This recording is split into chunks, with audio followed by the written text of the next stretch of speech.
heard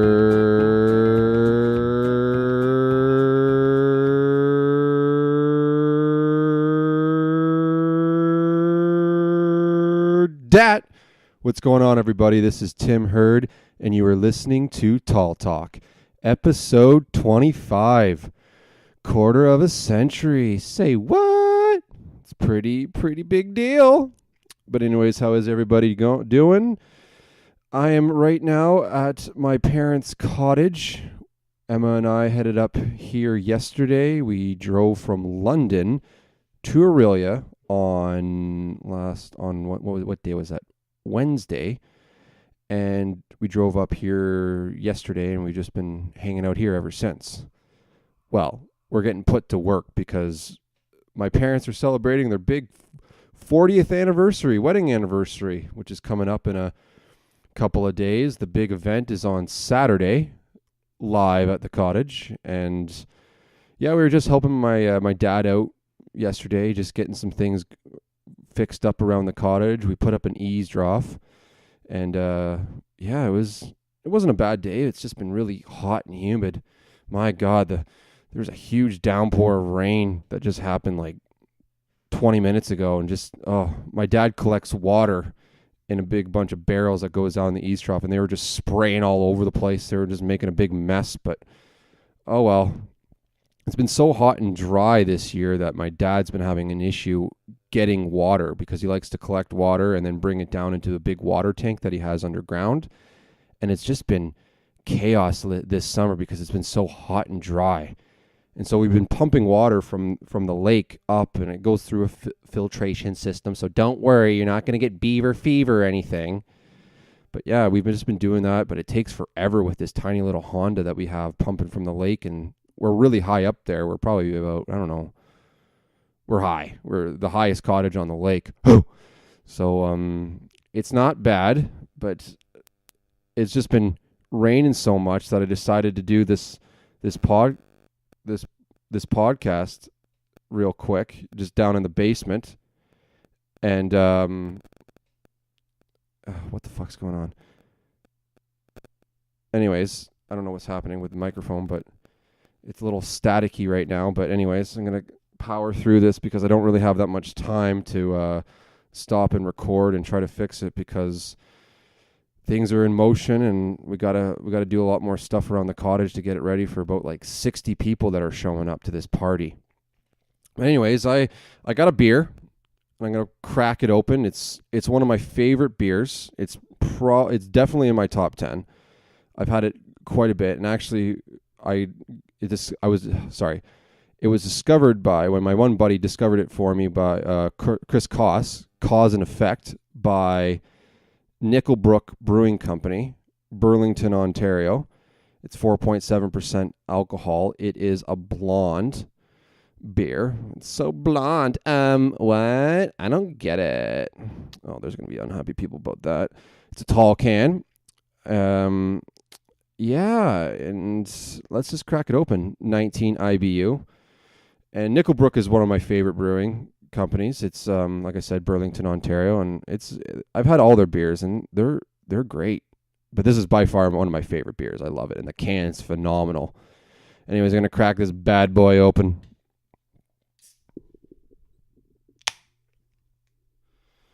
Cheers, folks. Cheers to the cottage life. Oh yeah, that's not bad. Oh, I love that. I fucking love it. It's the shit. It's so good. I fucking love it. Craft brewed in small batches. I had a beer when I was home like a month ago. I had a Cause and Effect, and I took a picture of it and did an Instagram story on my Tall Talk Instagram page, and they responded, and it made my heart warm. It felt like I felt important for a few seconds. No, but yeah, we're here, and we got a bunch of stuff to do. Like I said, we have a list, and this rain's sure putting a damper on things, because it's not like light rain that you can work outside. It'll like stop, and then all of a sudden it's like pouring rain, and you're like, okay, we get it. And yeah, so we have to do a bunch of stuff down in the water. We got to like clean up because there's a bunch of, my dad's just been doing construction all summer here. and just trying to do some renos before this party, and just, I don't know, just have an excuse to do work around the cottage. And there's a bunch of like old wood and stuff that we got to bring up and go up the hill back and forth, back and forth. My legs will be feeling it, but after a month of just drinking beers and consuming a lot of food, I think it's time to go up a hill a bunch of times. But I'm pretty excited. This party is going to be pretty bumping. The beats are going to be going. Bro, it's going to be lit. It's going to be so lit. No, my dad has 3 barbecues, and Emma and I are going to be cooking for all the people. So the menu is, I believe, chicken wings, pork tenderloin, sausages, and and then we have so we were doing an experiment last night with all the meats that we had, and my dad has skewers at the cottage, like metal skewers, and those mini potatoes that you can get at like the grocery store or Costco or whatever. So our plan is to put them on the metal skewers and cook them on the barbecue. We did that last night, and they were really good. So if anybody out there is thinking of a good idea to barbecue potatoes instead of just wrapping them around like big potatoes, wrapping them around in aluminum foil and having to wait 3 hours to get them to cook, do it this way. And you just put a little olive oil or any kind of oil or butter or whatever, lard if you're up for that kind of shit, on the potatoes, and just cook them over the barbecue. You put them on the one side and you don't turn the burners on. Then on the other side, you keep the burners on high or medium, and they cook really quickly. And like use the metal skewers. Don't use the wooden ones. The metal skewers were actually like help it cook on the inside as well. And we had them last night, and they were really good. And we had a T-bone steak, a big T-bone. I can't get enough of that T-bone. That's a shout out to McLovin and his love for Seinfeld and George Costanza. Yeah, and we tested out some of the chicken wings, and 3 barbecues going at once, and the one barbecue doesn't have a lid. It's just like, it's just, I don't know how to describe it. It's like, you ever go to like a carnival or a fair, and there's like guys cooking jerk chicken, and they just have that one barbecue that doesn't have a lid? That's what it looks like. So it's pretty decent, and I'm excited. My dad is all pumped because he has a Costco card, and he's going Costco shopping today, and I guess he's going to get a bunch of food. And I enjoy barbecuing, and Emma does as well, and it will keep us busy. And yeah, it's going to be fun. And it's for my parents, so my parents need to like mingle with everybody, so they don't want to be stressing out about the food and all that stuff. And it's BYOB, bring your own beverages, if you know what I mean. Yeah, so I'm excited. I'm going to see a lot of people that I either don't know or haven't seen since I was a little guy, which was a long time ago, and just people I haven't seen in a while. So it's going to be nice to have a nice visit and just hang out at the cottage. And yeah, well, we kind of been doing cottage hopping. So before we came here, we were in London, but before that, we went back to Emma's parents' cottage right on Lake Huron, and we were just hanging out there. So Emma's friends from high school showed up, and we just had a good weekend at the cottage. We hung out there for a couple of days, and yeah, it was a good time. And then we went to London, and what did we do in London? Oh, Emma had to pick up her police check because they have to make sure she's not a criminal or a meth dealer while she's a nurse. So we got that all done, and we hung out in London for a couple days, or just a day and a half or whatever it was, and then we headed through GTA traffic up to Orillia. My God, you people are nuts. I don't get it. The drive to London, from London to Orillia, is around 3 hours if there's good traffic. But what is happening with this fucking microphone? Anyways,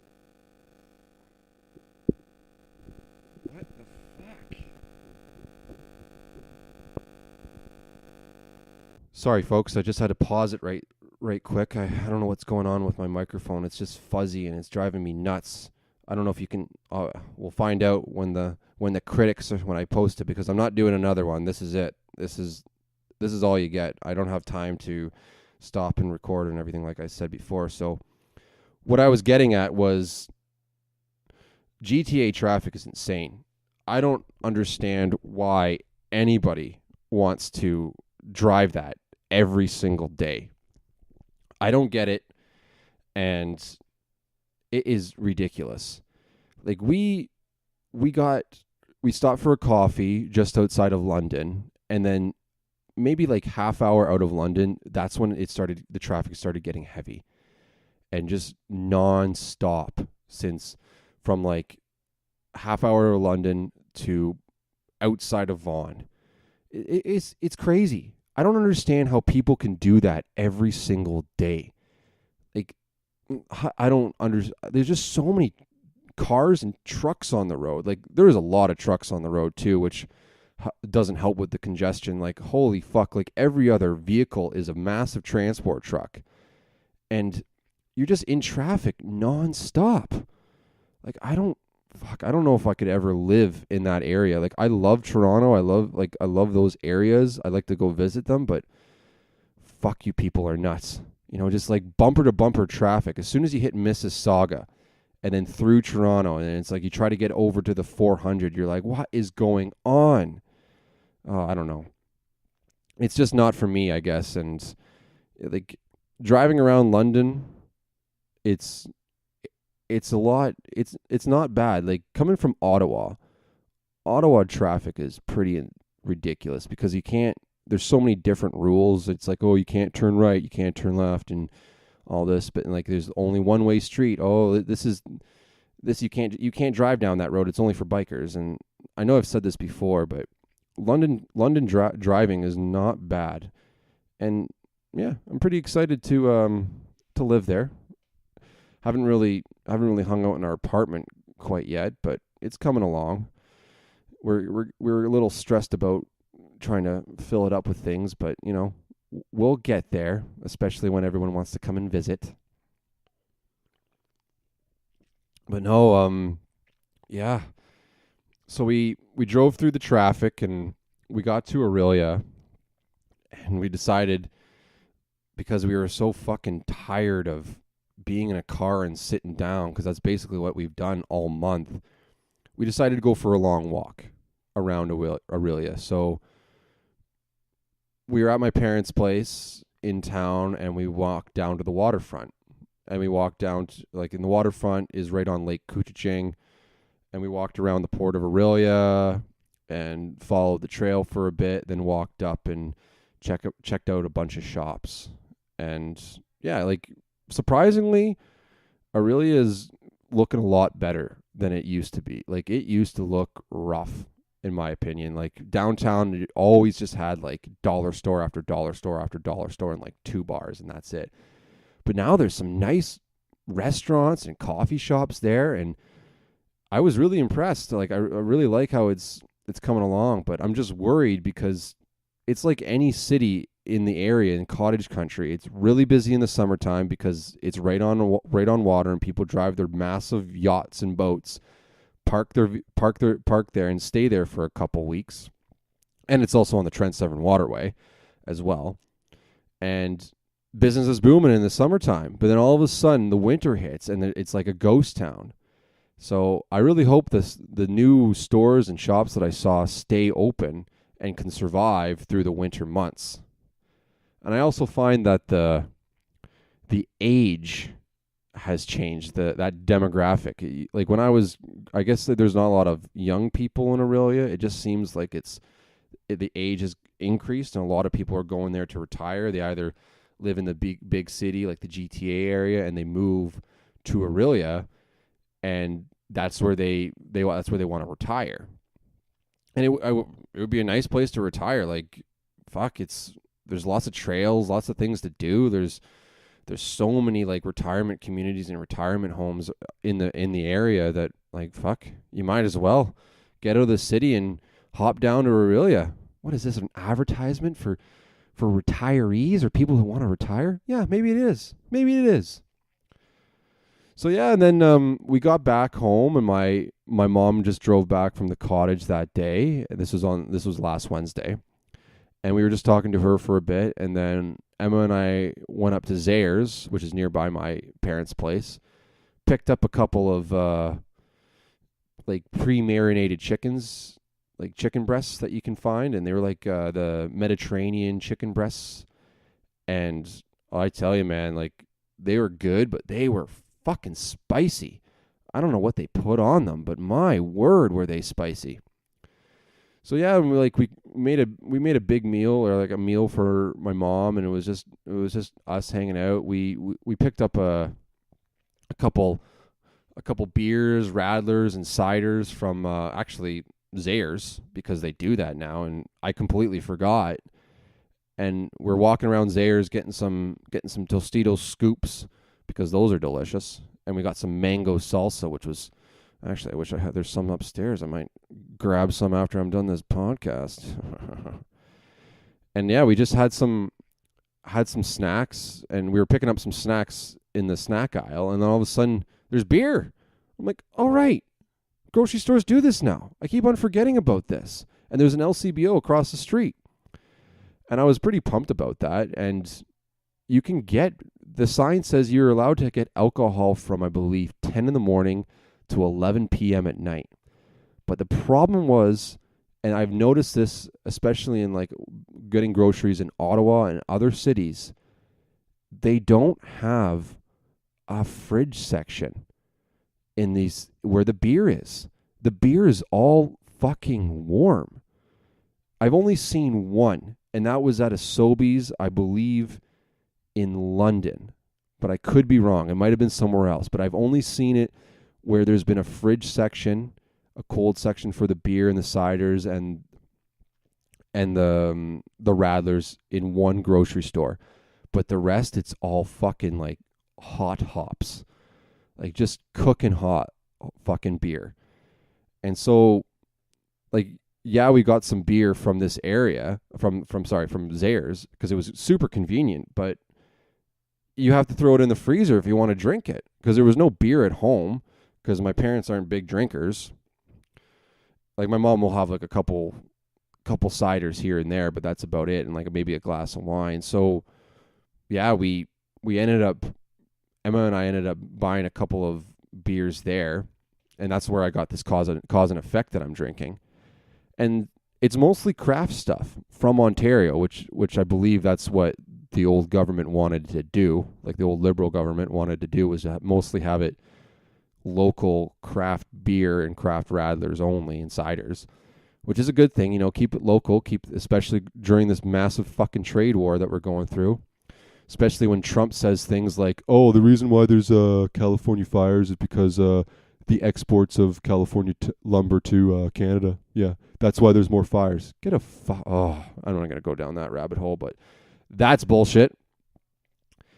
Yeah, I just saw that on the news ticker this morning when I was drinking my coffee. I'm like, fuck off, you stupid man. Anyways, this trade war is never going to end, I guess, and we'll see what happens after that, but I guess that's my opinion on Mr. Trump, I guess. I'll see what happens. Whatever. But no, yeah, I like how it's like, I like how the grocery store have it, because it is convenient, because some small towns might have a Sobeys or a tiny little grocery store, and they won't have an LCBO or a beer store. So it is handy, and I'm pretty pumped about it. But the problem is they need to have freezers, like cold sections, because no one likes to drink warm beer. Well, I know some people like to drink warm beer, but I'll drink a warm beer if it comes down to it. Like if it's lukewarm, yeah, I'll pound it back or shotgun it or something. You never know. Yeah. Well, you can drink the ultras warm. I discovered that last weekend. So yeah, it's not bad. But no, yeah, so we did that. We picked up some of those, and we headed back to my parents' place and I barbecued the chicken for my mom, and then Emma was in the kitchen. She did her roasted potatoes, which were always delicious. She just gets a bunch of spices and mixes them all together, and they're good. And we made a nice salad, and yeah, we just ended up staying up and talking till like 11:30 at night. Oh, and we also had dessert. We had, what did we have? We had vanilla yogurt, frozen yogurt, which is always good. Peaches, Ontario peaches to be specific, because I love peaches, but there's something about an Ontario peach, man. Maybe because like they're local and it's locally grown, but fuck, they taste so much better than like the ones from like anywhere else. I fucking love them. Oh, Ontario peaches are so good. If you haven't had one, go out and get a bundle of Ontario peaches and just inhale them. You'll love them. So yeah, we cut them up and we put them on our frozen yogurt, and my mom pulled out a bunch of alcohol from my grandpa, who passed away a couple years ago, and she's like, "Oh, do you guys want some of this?" We're like, "Yeah, sure, we'll take it," because Emma and I want to have a bar in our apartment, just a small one, like with some wine and some of the alcohol that we got from my grandpa, and she pulls out a bottle of Di Serono, and if you ever never had Di Serono is fucking delicious. But my God, you can't drink a lot of that because the next morning is death. Like, even if you say you're like, "Oh, I never get hangovers. Hangovers don't exist. That's fake news." If you Di Serono will give you a fucking hangover, man. My God, you can't chug it. It's liquid candy. You can drink it on ice, and actually Emma makes a very delicious but dangerous drink with Di Serono. Like, it is literally fruit punch, or it's literally candy. I don't know. It just tastes so good, but you can only have like one or two of them, because if you just drink those all night, the next morning, the next day, maybe now being 27 years old, you're not going to be able to get out of bed. Like, it's that good, but like, be warned. So yeah, we took some of the Di Serono and we actually put a couple splashes on our peaches and frozen yogurt, and fuck, it was good. Like, oh, it just made the dessert even that much better. So yeah, we just hung out, talked to my mom for a bit, and then went to bed. Woke up early the next morning, so that would be yesterday morning, which would be Thursday, and we went for a walk. And because like I said, being in a car for most of the month, and we're trying to get our cardio back up, get the heart rate going again. And we went for a walk, and then we went around the block to start. And where my neighborhood is, there used to be an old convenience store called Mark for Convenience. And it was like, when it was a convenience store, it was amazing, because it was right around the block. You could hop on your bike and go around the block and grab whatever you wanted. And they had amazing ice cream. They had a great ice cream selection when I was a kid, and soft serve ice cream as well. And soft serve ice cream is the shit. It's the fucking shit. And it was run by like an old couple, and unfortunately I guess they passed away or something happened, and they shut it down. But these two guys, these two brothers, I believe, I don't know the whole story because it's the first time I've ever been there in a while. They turned it into a coffee shop called Mark for Brothers Coffee, or something like that, I believe.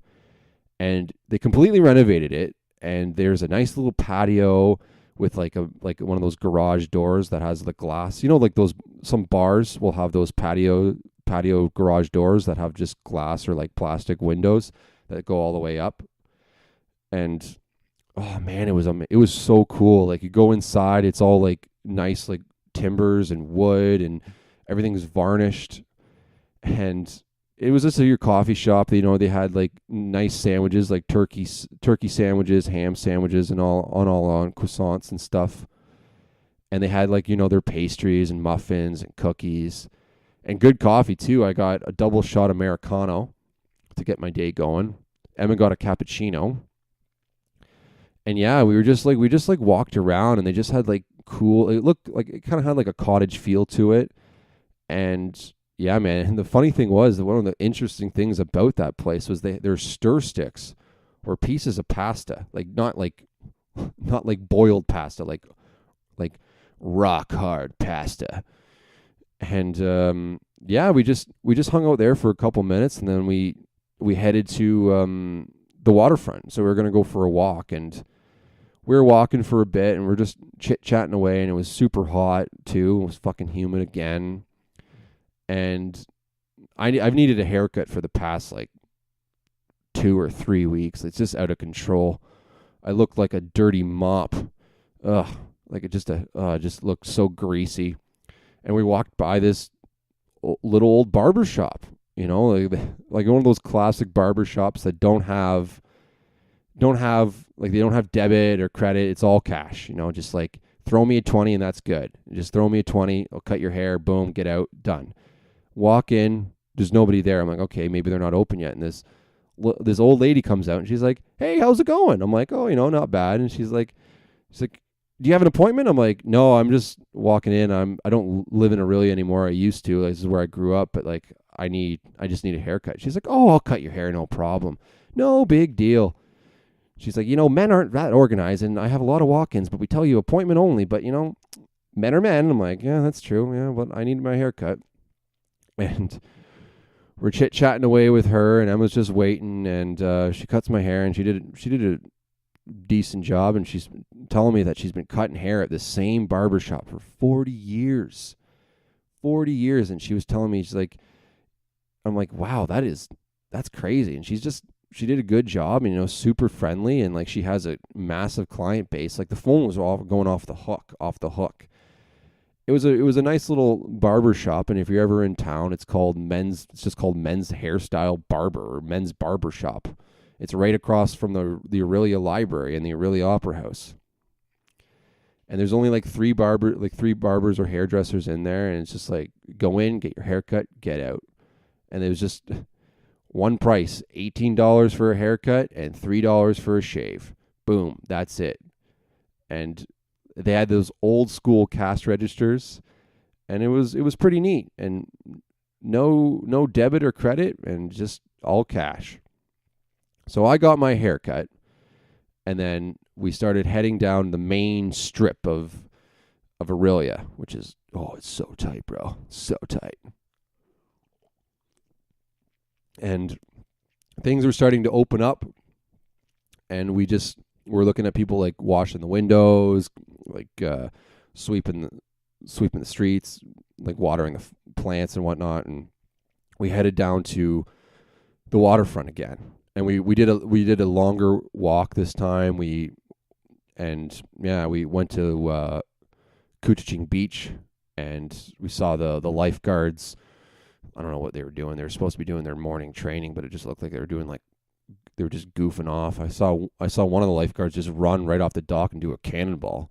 I don't know what that was supposed to do, but anyways, whatever. And yeah, they just reamped the whole area. Like last time I was down there, it was just like they had all these old buildings from like the 40s or the 50s that were like falling apart, and now it's all like new stuff. And yeah, they're killing it down there, and it looked really nice. And we were just walking around for a bit, walking around the beach, walking around we did a lot of walking yesterday. My God. And then we headed back up the main strip of Orillia, and then I called my dad to see, because my dad loves sweets. He loves cookies, and he loves butter tarts. Butter tarts are his go-to thing. And I called them up, and I was like, hey, we're coming back. Do you want us to get any treats or snacks or whatever? And he's just like, yeah, sure, whatever you can find.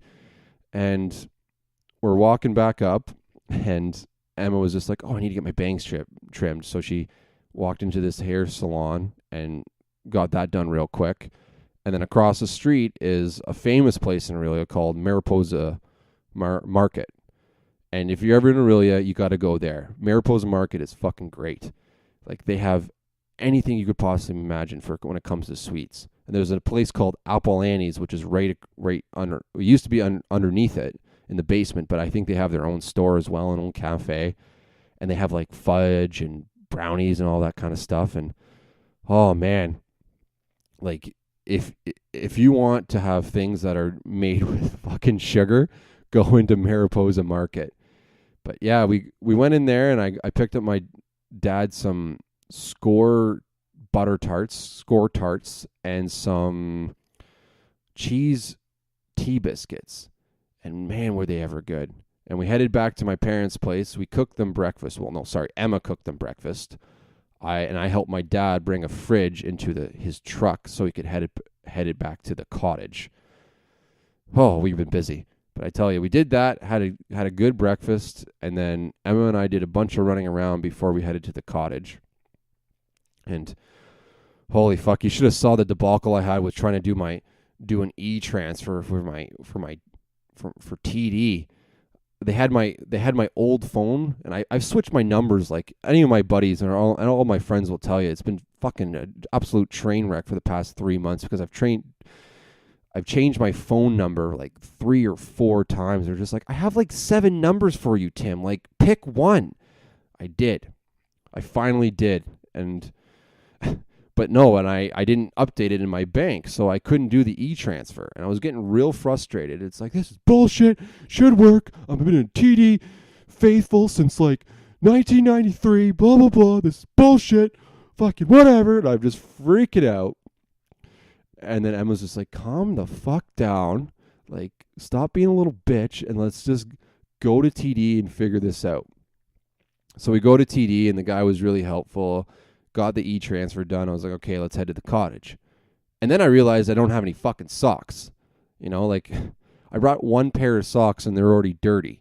I'm like, oh, that's smart, Tim. So I had to go to Walmart. And going into Walmart is always just chaos, you know, like especially it was like 1:30 in the afternoon.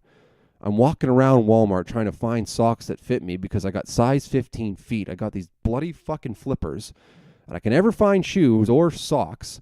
And they're all like, oh, they only go up to size 12, and I'm trying to shove my foot up these fucking wool socks, and they're not working out. And finally, after I'm just throwing socks on the ground, just making a big mess, I finally find socks that are like size 13 to 15. I was like, oh, it's been a goddamn win for Tim Hurd. Wow, that was a bit of a tall man rant, but I tell you, it's hard to find things that fit my feet. And I picked up the socks, and then we headed up to the cottage. And here's another fucking train wreck. Oh my God. Not an actual train wreck, but just a... So they're doing construction on the way to the cottage on the Highway 12. And it's backed up to outside of Orillia. So I had to use the back roads. And I call my dad, and my dad tells me, he's like, okay, like, you got to go down this road. You know, you could go down there until it ends. And you got to turn left. And you only go down there for a couple clicks. I'm like, what the hell's a click? He's like, go down there for a couple clicks, then you turn right down this road. And you go down that road until you see a curve. And once you get to that curve, you turn left. Don't turn left too soon, but turn left right on the curve. I'm like, so like, just go off the road? He's like, no, there's a road there. And it's called Quarry Road. And then just follow that right to Highway 400. Then you'll get right to the cottage. I'm like, okay, I think I got it. And I was doing great until the Quarry Road part. And I just drove right past it, and I was going for a bit, and I was like, weren't you supposed to turn left down that road? I'm like, and I like, no, maybe. I don't know. Let's just keep on going straight. And we're going straight for a bit. And she's like, okay, I'm going to go on my phone and check because I think you screwed this up. And I did. Jeez, for a geography major, he sure doesn't know how to get around. But no, I was wrong, and I should have turned left down that road, and I did a U-turn, and it was funny. There was a big Chrysler 300 behind me. Not when I did the U-turn. Before I was like stopping and going, trying to figure out I was supposed to turn down this road. Oh, do I just what am I supposed to do? And I was like double guessing myself, like I said.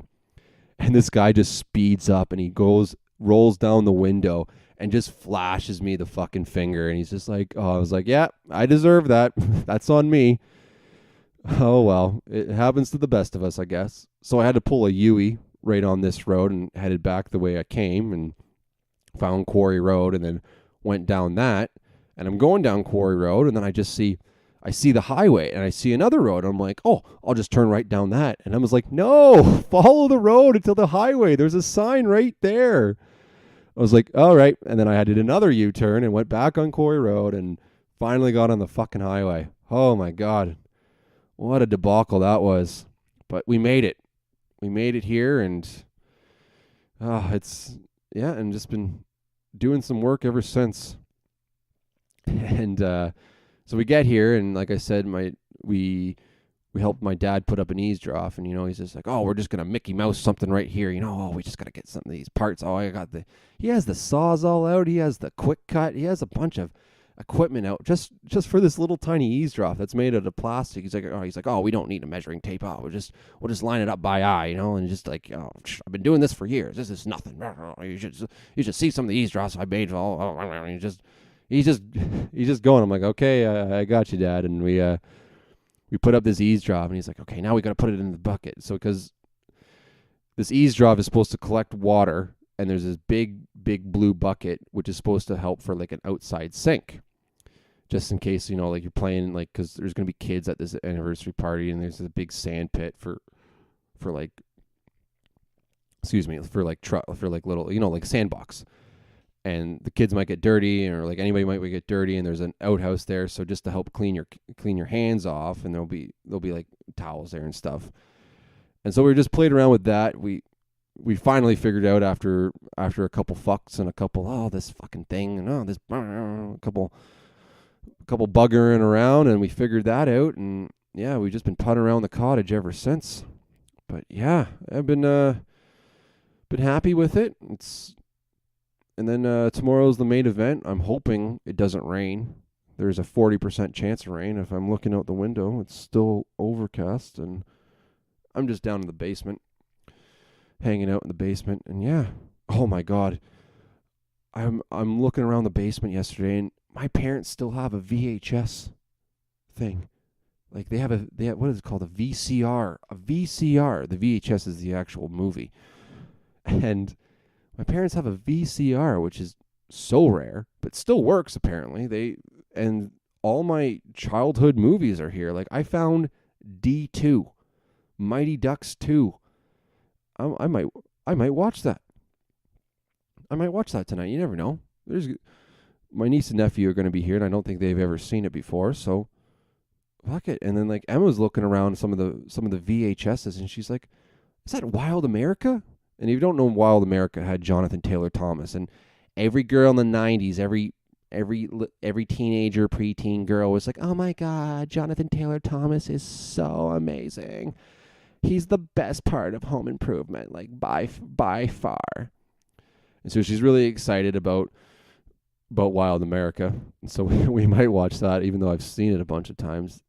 And I don't know, there's probably a lot of people out there like, what the fuck are you talking about? Yeah, it's one of those movies that you watch once and you probably don't need to see again. I think I watched it way too many times. There's also like Beauty and the Beast and The Lion King, which are classics. I think I like Lion King more than Beauty and the Beast. I'm not a big fan of talking clocks and stuff. I like talking animals, though. Don't get me wrong. I love talking lions. And there's another one, Mighty Joe Young, that big, massive ape or something. I don't know. So we might indulge in some couple of VHSs. Wasn't that a fucking riot though, when you'd have to like rewind the tape, play it back, and like the Disney boxes were so cool, like just that hard plastic that opened up like a book. Oh, those were good times. Now it's basically over. Thanks, Netflix. Really appreciate that. But what time is it here? Oh, fuck. Okay, I better wrap this up. I've been ranting on for far too long. I got to do some chores around the cottage. Can't do any fishing right now. No time. Anyways, folks, you can follow this podcast on Twitter, Instagram, and Facebook at Tall Talk Podcast. You can subscribe and listen to the podcast on SoundCloud, iTunes, and YouTube. And if you want to see some photos or my personal account on Instagram, that's HeardTimothy90. And shoot me an email. I've been saying that for a while, but nobody really wants to, I guess. No one really wants to ask me questions. That's fine. It's your own life. You can do what you want. But that's at talltalkpodcast@gmail.com. And that's about it. I hope everyone enjoys their weekend. I hope they have a great time, and I can't wait to talk to you again. Sorry about the little debacle with the microphone. I got to fix that. I got to figure that out too. And till next time, folks, it's been a Timbo Slice. Peace!